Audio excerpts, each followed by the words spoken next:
The last topic is the inventory management. So the managers actually should decide what level of inventory they should have. They have two goals. One is to ensure the inventory is sufficient for the operation needs.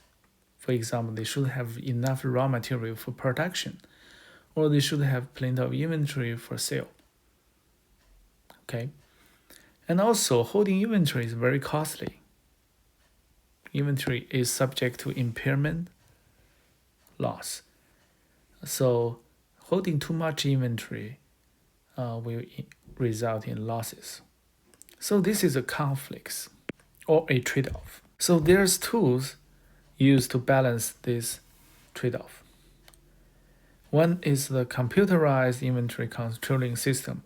That means the inventory system is automatic, controlled by computers, by machines. It will reduce the error, mistakes. If there's inventory drop to a certain level, the computer will purchase inventory from the supplier. And if the inventory is too much, the computer will stop purchase. Okay, so these are one way. The other is outsource inventory component production, just like Apple and Nike. When Apple does not produce their products, they outsource the production to their suppliers in China, in Vietnam, in Thailand, or in India. The reason is they can avoid potential inventory costs. Remember, their products are all electronics and accessories. Each new generations every year. And holding this inventory will be very costly. When the newer generation come out, the price of older inventory will be discounted. Another one is just in time. So what's just in time? Basically, the just in time system is the demand driven. Ideally, the company has no inventory. When they receive the order or the customer place the order, then they will coordinate the production, purchase raw material for the production. The example, Harley Davidson, it is known for its customer order motorcycles. And when the customer places an order, which usually is customized, then the order will be sent to the factory. The factory then will buy the material. But they should make sure the production will be in a short time. So this will avoid or lower the inventory amount.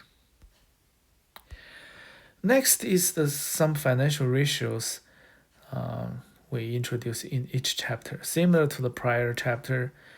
So here, since we introduced the first expenses reported in the income statement, cost of goods sold. After subtract cost of goods sold from revenue, we get gross profit. The gross profit is actually the difference between sales or revenue and the cost of goods sold. We can create a ratio, which is the gross profit scaled by net sales. This is gross profit ratio. And higher ratio represents higher markup achieved. The company with higher gross profit margin usually represents they didn't spend a lot of money on production, on the production of their products, or they have very strong bargain power to increase their price of sales to enjoy a high profit margin, high gross margin. If there's a declining in this ratio, this also indicates some problems. Another ratio similar to the accounts receivable turnover ratio, we can construct inventory turnover ratio, which is the ratio between cost of goods sold and average. A typical turnover ratio is the ratio between sales divided by average assets, particular assets. Okay. But why inventory turnover we use cost of goods sold? Because different companies, they may have different markups. So the difference between sales and cost of goods sold may be significantly different. To avoid the impact of this potential markup, across different companies, across different industries, we just use cost of goods sold. The higher ratio, that means the company's inventory is moving faster. Okay, they can be sold in a short time. Similarly, we can also use 365 days divided by inventory turnover ratio. Then we can have number of days. So this represents how long the inventory can be sold since they are purchased. So just use a random number. If the inventory turnover ITR is 10, so the number of days will be 36.5 days. So this means on average, the company's inventory can be sold within 37 days from the purchase. It also means the company has almost 37 days inventory available. So this tells the managers they still have 37 days inventory for sale. Calculate the gross profit margin. We just need the gross profit, which is the difference between sales and cost of goods sold. Then the sales revenue. This is the formula. Answer was 60% A. We are given the net income, but this is not relevant to this ratio.